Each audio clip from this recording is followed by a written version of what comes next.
আমন্ত্রণ দেশ বাংলায়, আপনাদের সঙ্গে আছে আমি সাবিনা সুলতানা। শুরুতেই সংবাদ শিরোনাম। ঠাকুরগাঁয়ে ভুল্লি থেকে পাঁচপীর সড়কের একটি কালভার্ট ভরাটে 6 গ্রামে জলাবদ্ধতা, মাটি কেটে পানি নিষ্কাশনের উদ্যোগ। এবং দেশি বিদেশি ফল ও সবজি চাষ করে সফল ফরিদপুরের এক শিক্ষার্থী, তরুণ চাষিদের প্রয়োজনীয় সহযোগিতার আশ্বাস কৃষি বিভাগে।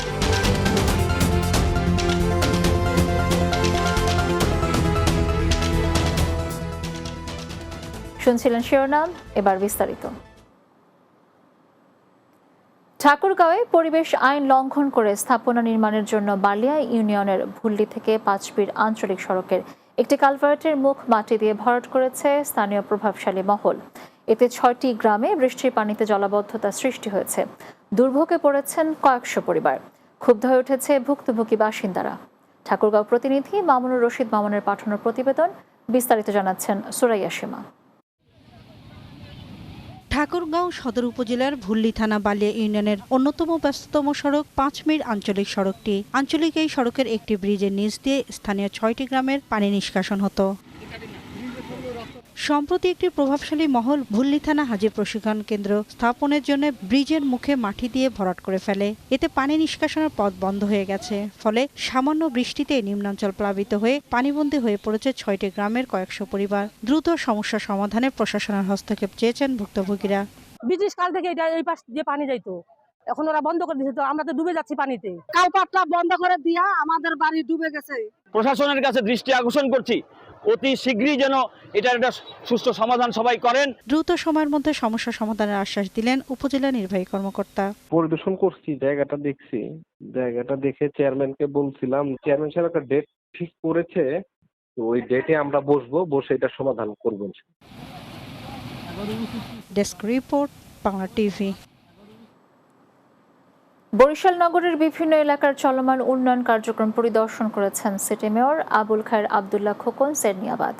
নগরের অক্সফোর্ড মিশনের নাজির মহল্লা, রোকেয়া আজিম, ইসাকাঠি, কাশীপুর বাজার, নতুন বাড়ি, নতুনহাট, ঠাকুরবাড়ি, আদর্শ সড়ক, গ্যাস্টার বাই সহ বিভিন্ন উন্নয়ন কাজ পরিদর্শন করেন। এ সময় সিটি মেয়র আবুল খায়ের আবদুল্লাহ খোকন সেরনিয়াবাদ এ সকল রাস্তার মানের ব্যাপারে কোনো আপোষ করা হবে না বলে কর্মকর্তাদের নির্দেশ দেন। এতে উপস্থিত ছিলেন 23 নম্বর ওয়ার্ডের কাউন্সিলর এনামুল হক পাহাড়, 4 নম্বর ওয়ার্ডের কাউন্সিলর সৈয়দ শামসুদ্দোহা আবিদ সহ অন্যরা।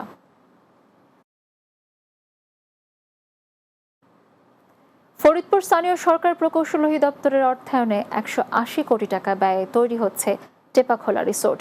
রোববার সকালে টেপাখোলা লেক উন্নয়ন প্রকল্প কাজের উদ্বোধন করেন মৎস্য ও প্রাণী সম্পদ মন্ত্রী মোহাম্মদ আব্দুর রহমান।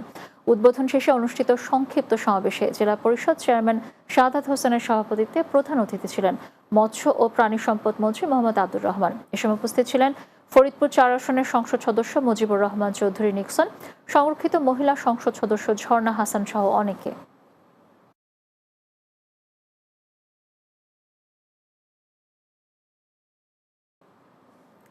দেশি বিদেশি ফল ও সবজির চাষ করে সফল ফরিদপুরের শহরে কৃষি প্রশিক্ষণ ইনস্টিটিউটের এক শিক্ষার্থী।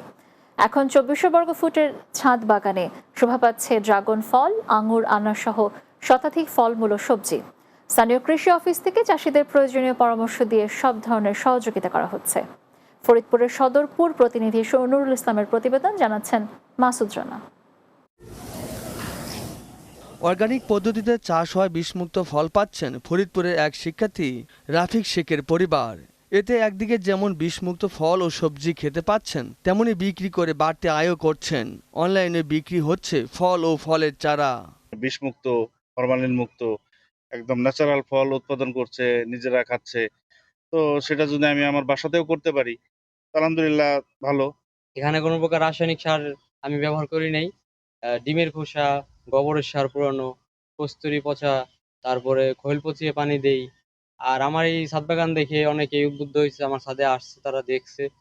উপজেলা কৃষি কর্মকর্তা জানালেন, জেলায় মানুষের ছাদ বাগানে উদ্বুদ্ধ করা হচ্ছে, পাশাপাশি প্রয়োজনে পরামর্শ দিয়ে সব ধরনের সহযোগিতা করা হয়।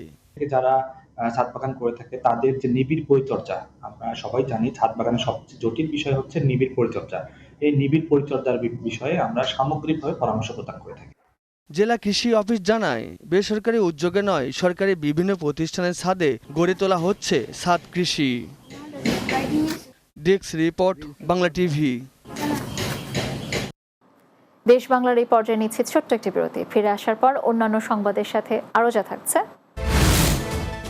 আসলে 1200 ইয়াবা সহ একজন গ্রেফতার, মাদক বিরোধী অভিযান অব্যাহত থাকবে, র্যাবের হুঁশিয়ারি।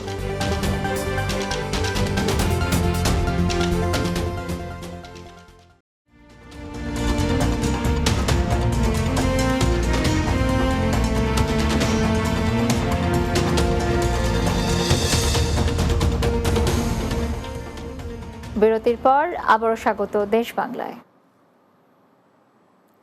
শিল্পাঞ্চল আশুলিয়া থেকে 1200 পিস ইয়াবা সহ একজনকে গ্রেফতার করেছে র্যাব 4। সকালে আশুলিয়া থানাধীন এলাকায় অভিযান চালিয়ে মোহাম্মদ হাসান আলীকে গ্রেফতার করেছেন র্যাব 4 আশুলিয়ার নবীনগর ক্যাম্পের একটি চৌকস আভিধানিক দল। র্যাব 4 আশুলিয়ার নবীনগর ক্যাম্পের company commander lieutenant Rakib Mahmud Khan জানান, গ্রেফতারকৃত আসামি বেশ কিছুদিন যাবৎ লোকচক্ষুর আড়ালে দেশের বিভিন্ন স্থান হতে মাদকদ্রব্য ইয়াবা ট্যাবলেট সংগ্রহ করে সাভার, আশুলিয়া ও ধামরাই এলাকার ডিলার ও খুচরা মাদক বিক্রেতাদের কাছে বিক্রয় করে আসছিল। মুন্সিগঞ্জের শ্রীনগরে নিয়ন্ত্রণ হারিয়ে দুটি পণ্য বোঝাই ট্রাকের সংঘর্ষে ঘটনাস্থলে একজন নিহত হয়েছেন। এ সময় গুরুতর আহত হয় আরও অন্তত 3 জন। রোববার ঢাকা মাওয়া এক্সপ্রেসওয়েতে 16 ঘর বাস স্ট্যান্ড এলাকায় এ দুর্ঘটনা ঘটে। পুলিশ ও প্রত্যক্ষদর্শীরা জানায়, ঢাকা থেকে মাওয়াগামী দুটি পণ্যবাহী ট্রাক নিয়ন্ত্রণ হারিয়ে একটির পেছনে আরেকটি ধাক্কা দেয়। এতে দুমড়ে মুচড়ে যায় ট্রাক দুটির সামনের অংশ।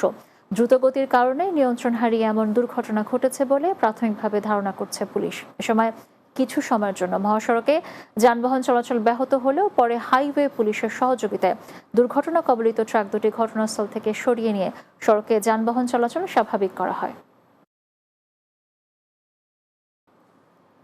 জামালপুর সদরের ভেলা পিঙ্গলহাটি এলাকায় পূর্ব বিরোধের জেরে বৈধ জমি থেকে উচ্ছেদের পাঁয়তারার প্রতিবাদে সংবাদ সম্মেলন করেছে আনোয়ারা বেগমের পরিবার। শরীফপুর ইউনিয়নের ভেলা পিঙ্গলহাটি গ্রামে নিজ বাড়িতে সংবাদ সম্মেলনে লিখিত বক্তব্য পাঠ করেন আনোয়ারা বেগম ও তার স্বামী ইসমাইল হোসেন। আনোয়ারা বেগম ও তার পরিবারের জীবনের নিরাপত্তা চেয়ে প্রধানমন্ত্রী সহ প্রশাসনের কাছে সহযোগিতা কামনা করেছে নিরীহ পরিবারটি। এ বিষয়ে জামালপুর সদর থানায় সাধারণ ডায়েরি করা হয়েছে।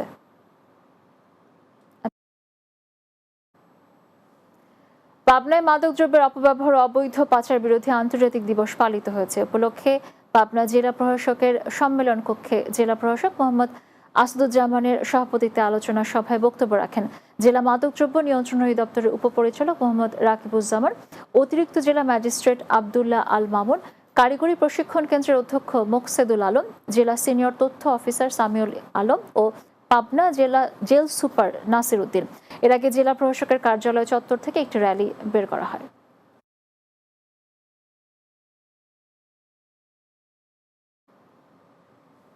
শেষ করছি দেশ বাংলা, তবে যাওয়ার আগে সংবাদ শিরোনামগুলো জানিয়ে দিচ্ছি আরো একবার। ঠাকুরগাঁয়ে ভুল্লি থেকে 5 ফিট সড়কের একটি কালভার্ট ভরাকে 6 গ্রামে জলাবদ্ধতা, মাটি কেটে পানি নিষ্কাশনের উদ্যোগ।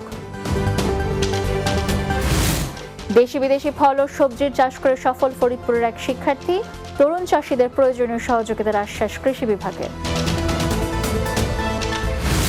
এবং আসলে 1200 ইয়াবা সহ একজন গ্রেফতার, মাদক বিরোধী অভিযান অব্যাহত থাকবে, র্যাবের হুঁশিয়ারি।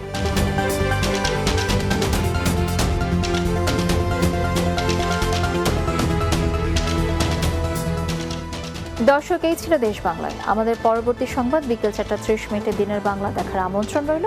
আর এতক্ষণ সঙ্গে থাকার জন্য ধন্যবাদ সবাইকে।